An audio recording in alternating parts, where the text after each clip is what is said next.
been exactly a week since Sheikh Hasina fled Bangladesh. The former Prime Minister continues to remain in an Indian military base near Delhi. Chaos, meanwhile, continues to reign in Bangladesh. A new interim government is struggling to maintain law and order. The police have vanished. The army is struggling to maintain law and order. There have been attacks on minorities, particularly Bangladesh's Hindu community. But there have also been two interesting developments which I'm going to focus on today. The first is how there's been a change in the Awami League's stance. From disarray, now there's a semblance of a fight back, particularly from Sajeeb Wazed, Sheikh Hasina's son. On the 5th of August, he issued a statement that neither Hasina nor her family would engage in politics. But on the 9th of August, he said he would be ready to enter politics if activists of the Awami League wanted him to. And interestingly, on the 10th of August, he said that Sheikh Hasina had not resigned as Prime Minister and that she could return to Bangladesh at some point. Now, the second interesting development are calls for Sheikh Hasina's deportation. Now, these are being made by a section of the student community and the BNP. These calls are still faint, but they could pick up in the days ahead. Joining me to discuss these developments today are Saleem Samad, joining us from Dhaka, Professor Asif Rameez Daudi, also from Dhaka, Chirayu Thakkar, geopolitical analyst, and in the studio at News9 Plus, here with me is my colleague Aditya Raj Kaul. Gentlemen, welcome to the News9 Plus show. Aditya, I want to start by asking you this. You've been tracking the situation in Bangladesh very closely. Give us a sense of what's going on the ground right now, particularly with the calls for deporting Sheikh Hasina back to Bangladesh. Well, Sandeep, it's been exactly 7 days since Sheikh Hasina was forced to flee the country, forced to apparently resign. We still are not clear. We haven't seen the resignation letter. But there's been a transition. You could say some in Bangladesh say a democratic takeover. Right. Others would say that a violent takeover actually took place. History would judge by looking at it. But as of now, today, we have an interim government in power for the last 3 to 4 days. We have Dr. Mohammad Yunus, a Nobel laureate, one of the most famous Bangladeshi personalities globally, who's leading the government as a chief advisor. And he has 16 members in the advisory council who have been allotted different ministries. And Mohammad Yunus himself has 25 portfolios under him, several of them very, very critical for Bangladesh. And as we have been discussing over the last 7 days, the most critical aspect of this is how this transition really takes place, how stability and peace returns to Bangladesh, and when exactly will Bangladesh be in a position to have free and fair elections. Now, what we are discussing today is the fate of Sheikh Hasina and the future of Awami League political party. As the narrative goes, there have been a lot of twists and turns that have happened as far as Awami League and Sheikh Hasina are concerned. Hasina herself hasn't come out either in a video statement or any kind of a letter, etc., to really state facts from her point of view. We know that she is for the last 7 days at an Indian air base, very close to where we are right now. And she has been in engagement with the Indian government, perhaps some other governments also for a political asylum. But you know, her son, Sajeeb Wazed, has been taking a lot of U-turns. Initially, he said that, she will not be in politics, she's out. There was a larger belief that Sheikh Hasina's political career perhaps has ended and there is no looking back now. But now he says that he would be ready to enter politics if Awami League really wants him to. And Sheikh Hasina could return to Bangladesh at certain point of time if there is assurance that there would be security to her and free and fair elections in Bangladesh. But last point, there were reports that parts of a statement that Sheikh Hasina wanted to make in a video were leaked in the Indian media. Economic Times did a story, then it was followed by several Indian, Bangladeshi and international press also carrying it. It said that the US was responsible for the toppling of Sheikh Hasina government. But within hours, again her son came out and said that no such statement was made. What this points out to is one, perhaps a credibility crisis within the Awami League and the family, Hasina family. Secondly, what is the future that they are looking at? are they really looking at a political asylum in Europe, US, Yes. or other country, or are they returning to fight back Right. and actually claim power again, or actually at least exist in the politics of Bangladesh? Absolutely. It's a fight for survival. It's a battle for survival for the Awami League, as Aditya just put it. But I'm going to ask Saleem Samad this question. Saleem, you're there literally in the heart of Dhaka. You've been following this developing story over the last week. Tell us, what is at stake right now for the Awami League, and what do you make of the U-turns that Sajeeb Wazed has been making in the last few days? Does this point to some kind of a fight back from the Sheikh Hasina family? The fact that earlier they said we had nothing to do with politics, we are out, we are seeking asylum in the West, but now, of late, there's been a change in the language. In fact, there's been a change in the kind of zoom frames that we are seeing with Sajeeb as well. We've seen his grandfather's T-shirts, him wearing his grandfather's T-shirts, taking a more political approach as opposed to what it was like earlier about a week ago. Is he hinting at the possibility of Sheikh Hasina's return? And what's the future of the Awami League party? There is a phrase in our culture, I think it's also in India. Yes. It's mentioned about a boat. They have crossed the river, and they had sunk the boat at the end of when they had landed at the other side of the river. Right. So literally, Sheikh Hasina has not only damaged her career, Yes. and also had sunk the boat, the symbol of our Awami League. The Awami League is on the run, and majority are on the border, trying to cross the border, but of course they cannot. I'm hearing from BBC stories of not being able to be. Let's come to, Sajeeb Joy. Sajeeb Wazed Joy, in fact, of course, is a delinquent person, and I have met him a couple of times. I met him in Washington, I met him in Dhaka. He's a delinquent, means he's very rogue, he's very rude, and he doesn't listen to people. That's another problem. He knows Right. everything, he's like an encyclopedia on Bangladesh. So that is another problem, and of course, he dumped me, because dumped me means he stopped connecting with me. So that is, and but I understand that he is not suitable for politics. He is not Right. suitable to take the responsibility of our being. Sheikh Hasina tried with him.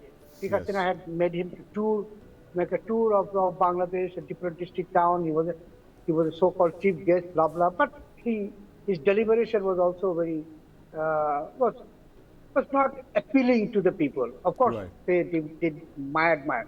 Coming to the issue of whether they can come back, it will be a little difficult. But again, let me tell you very frankly, I believe you did when you were in charge of India Today, and you made me to write an article about the dynasty politics in South Asia. Yes. I mean, if Sajeeb was a joy, again, it will be another dynasty politics. And I am not sure whether Delhi should continue to protect or appease a dynasty politics, which is totally absent in India now today. And of course, the other political parties also similar, is also dynasty politics, whether it's called PNP and the Jatiya Party. So again, we are coming back, and that's one of the reasons that students said that we had enough of this dynasty politics. Yes. We have enough with these two major political parties. We have to have an alternative. Of course, there is no outline has been made by any of these groups. But let me tell you about regarding the deportation. The students have already made couple of times, has mentioned, and Professor Yunus also once, before he took the oath, that if needed, they will request India to deport Sheikh Hasina to face the music of justice. That is very, very, very critical approach to these critical issues. Number one, the students also have said the same thing.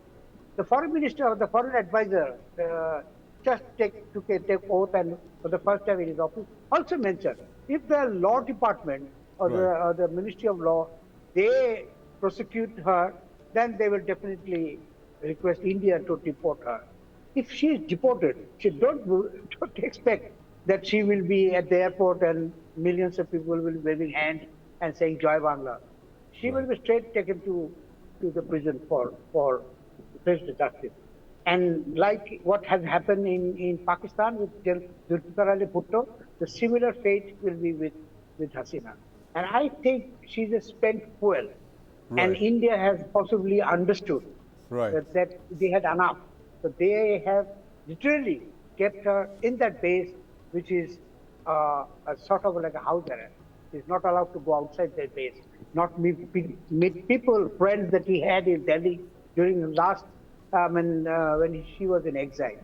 So Yes. that has to also to be considered. Sheikh Hasina, a spent force, interesting perspective from Saleem Samad. And the fact is, possibly she's in the airbase for her personal safety, Saleem. The fact that there have been, very grave threats to her life while she was in Bangladesh, and possibly elements here could be trying the same.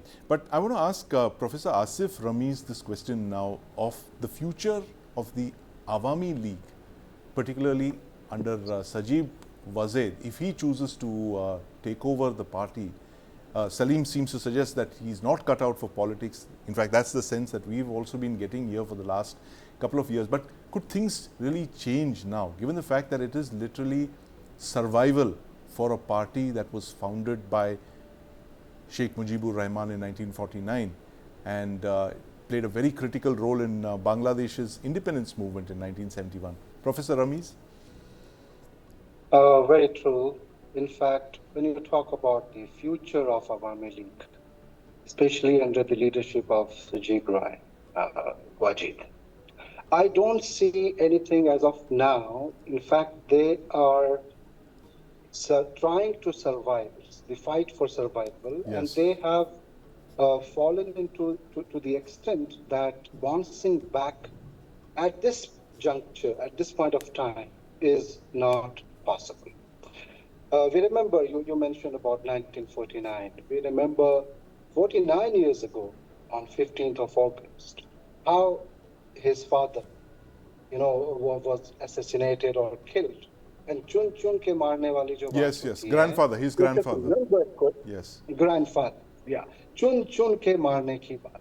Right. Or kaise, 16 or 17 people from the same family, and Sheikh Hasina survived because she was in Germany with her sister. Yes. Okay. Now it took, let's say, when we talk about the cycle and when things rotate, from 1971, we come to 1996, Yes. when Sheikh Hasina becomes the prime minister.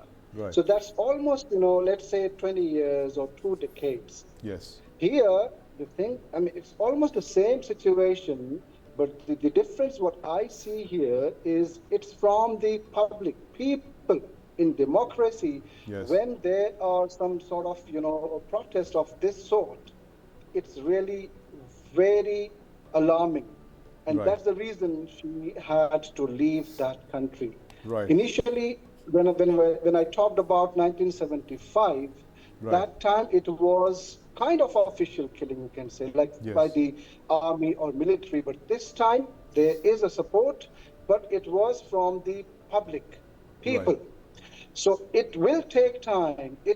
In democracy, another, good thing is that people, they forget things and they judge and they assess the governments and people, the different parties, and they change the swing is there. They change their Yes. mind, they change their likings and what they like, what they dislike. So there could be a possibility, let's say after 10, 15 years, I Right. can't see anything near, let's say in 5 years or 10 years, Right. that Sheikh Hasina or her son or Yes. Awami League, although they have the base there, around 30% of voters or support the base, Right. but now it has decreased.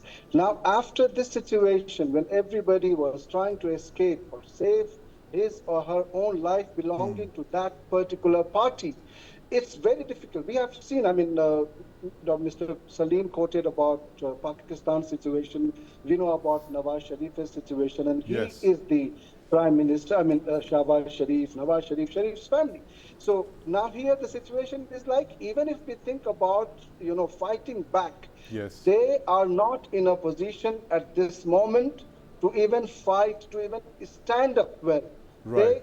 So I think, in my opinion, we have to even think about the situation in a way that at least 1 decade or 10 years, I mean, Right. I can be, I may not be that Yes, realistic, but 10, trust 10 me, years, 10, it's 15 not going to years, happen. absolutely. It's not going to happen in a hurry, but if it does, it will happen in those long cyclical, cycles that you've mentioned, 10 years, 15 years perhaps. But I want to bring in Chirayu, who has been listening to this very patiently. Chirayu, what is the Indian government's role going to be in the next couple of days? Given the fact that you have Sheikh Hasina here at a military base very close to where we are sitting here right now, just down the road in fact.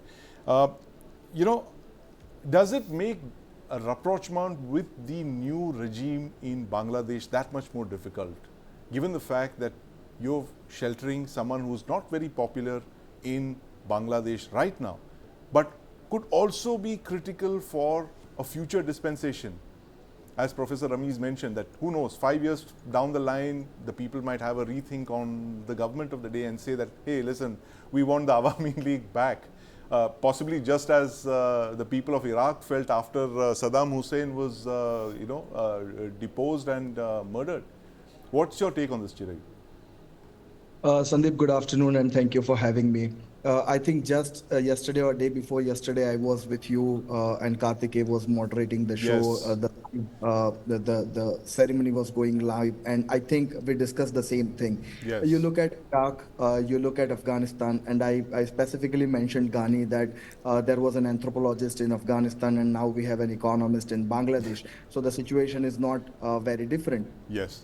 And people do initially, they might feel that there is a savior who is supported and who Right. is elevated by these foreign governments, especially great powers, but then they immediately get this bias removed.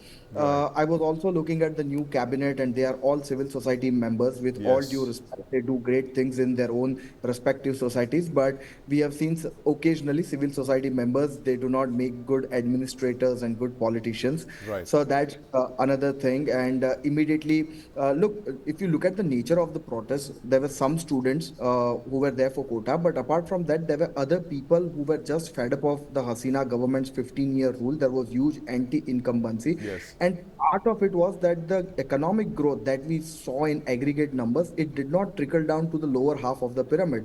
Right. Now, it created certain discontent. And others who were joining, somebody would have been, the protest might be orchestrated by external powers and there, but there was also this natural sense of discontent. Right. And when new government comes, they do not have any magic wand either. I mean, you can be a good economist, but turning around a country's fate is no easy task.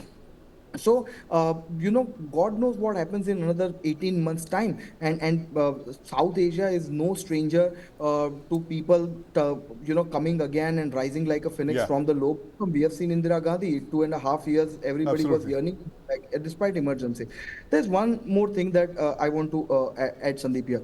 You talked about talking to the regime in Dhaka. Yes. Now, I don't know who exactly the regime is right now. In Pakistan, we know that it is, the military that is playing a very overarching role. But Yes. here, we are not sure exactly what role the military wants to play, when they want to intend to hold an election, and when the new government will be there, or this government will continue for how long. Right. So, still questions remain. And lastly, it all depends. Aditya recently talked about the whole letter, and I think there's a little bit of kite flying that is done by Team Hasina. Right. And what they are trying to do is, in my opinion, they are trying to do another Imran. We have seen Imran going into Yes. that large protest and waving the this thing and saying that, look, I have got the cable. We were threatened that if you won't give the base, then Right. Pakistan. Right. Yes. I think she's trying to do another Imran and becoming martyr. And if Yes. that picks up the momentum, then India is making right bets. If it will not pick up the momentum, if this new administration makes some right moves, then I think India is betting on the wrong horse, and we'll have to see how things proceed in the next months. Next few Absolutely. months. In fact, I'm going to ask Aditya this question. It must be a very tough choice between South Bloc right now, Aditya. But give us a sense on the dilemma that the foreign ministry, our foreign ministry, is facing. As Chirayu mentioned, that do you back Sheikh Hasina and encourage her to continue with the fight, or do you say that, listen, it's time for you to find another sanctuary or something because we want to mend our bridges with the new regime in Bangladesh? Give us a sense on how this dilemma would play out possibly in the days ahead. You know, Sandeep, firstly, there was a huge setback Yeah. when this really happened. Nobody had predicted Exactly a week the ago. pace of it, Yes. how suddenly things will erupt. But once it happened, you know, one thing was very clear. You know, all the advisors of the government, especially at the National Security Council, Yes. Secretariat and the Ministry of External Affairs, that it would be a huge national security miscalculation Right. if Sheikh Hasina continues to be in New Delhi. Right. Because the larger population in Bangladesh, the people of Bangladesh and perhaps army and security forces would also feel that we are backing Sheikh Hasina Sheikh completely Hasina, yes. against the will or the larger mandate or at least the narrative Right. that is being spread right now. Now the question is that where does Sheikh Hasina go? Right. You know, as of now, no European country or UK voluntarily Yes. has come and said that we can give political asylum, as usually happens. You know, a lot of European countries or America, Right. you know, voluntarily say that we will stand for your freedom of expression Yes. and give you political asylum. That hasn't really happened. Right. India would have moved Sheikh Hasina from the military base to perhaps an apartment in South Delhi. Yes. And we know Yes. that her daughter herself is in Right. Delhi. She could have stayed Right. with her. That hasn't happened. Yes. Her being stranded at the airbase clearly is indicative of the fact Right. that she's here momentarily. She'll have to leave, perhaps to Yes. Europe, perhaps to another place. But New Delhi cannot be that destination Right. that can perhaps have a political moment, you know, in exile Right. for Bangladesh running. Absolutely. I think you've nailed the issue right here, Aditya. The fact that Hasina continues to remain in that Air Force base for a week actually paints to a very gloomy picture or a gloomy aftermath for both Sheikh Hasina and the Awami League party. And as our panelists have just told us that it's not just a fight back, possibly it is a fight for survival for the Awami League and Sheikh Hasina and her family that have ruled Bangladesh for the last 15 years. But thank you very much for joining us, gentlemen, on this installment of the News 9 Plus show.